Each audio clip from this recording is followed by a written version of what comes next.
జగిత్యాలలో బంద్ ప్రశాంతంగా కొనసాగుతుంది. రైతు సంఘాల జేఏసీ పిలుపుతో దుకాణదారులు, వ్యాపారులు స్వచ్ఛందంగా షాపులు మూసివేశారు.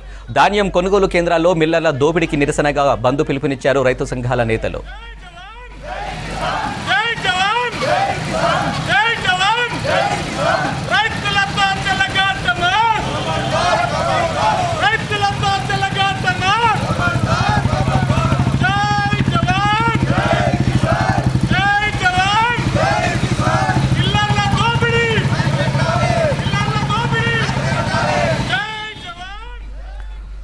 అయితే బంద్ సందర్భంగా జగిత్యాల పట్టణంలో బైక్ ర్యాలీ నిర్వహించారు రైతులు. తాలు పేరుతో మిల్లర్లు, అధికారులు కుమ్మక్కయ్యారని ఆరోపించారు రైతు సంఘాల నేతలు.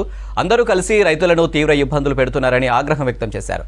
ఇప్పటికైనా మిల్లర్లపై చర్యలు తీసుకోవాలని డిమాండ్ చేశారు రైతు సంఘాల నేతలు.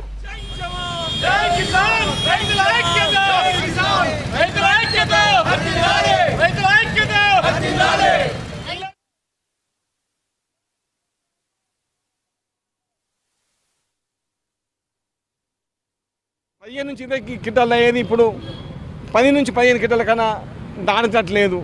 అట్లా ప్రకృతి అట్లా చేసినందుకన్నా కనీసం అధికారులైనా ఇక్కడ ఉన్న సిబ్బంది అయినా త్వరతరత కొనుగోలు చాలు చేసి యుద్ధ ప్రాతిపదికన కన్నా ఎక్కువ మందిని పెట్టి లారీల కొరత చూడకుండా అక్కడ మిల్లు కాడికైనాక మిల్లులన్నీ లారీలన్నీ ఆడ వేరుకపోతున్నాయి.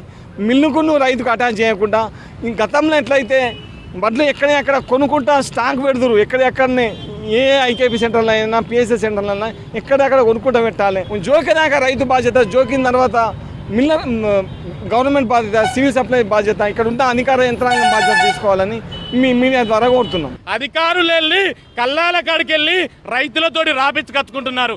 రైతుల ఇష్టపూర్వకంగా 43 కిలోలు తూకం వేస్తున్నారట.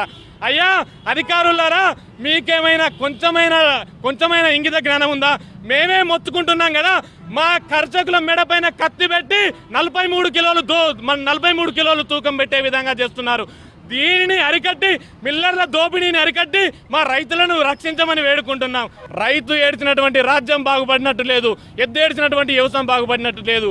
అందుకే ప్రతి ఒక్కరూ మేమేదో ఆవేదనతో చెప్తున్నటువంటి మాటలు తప్ప మేమేదో మిమ్మల్ని విమర్శించాలని కాదు.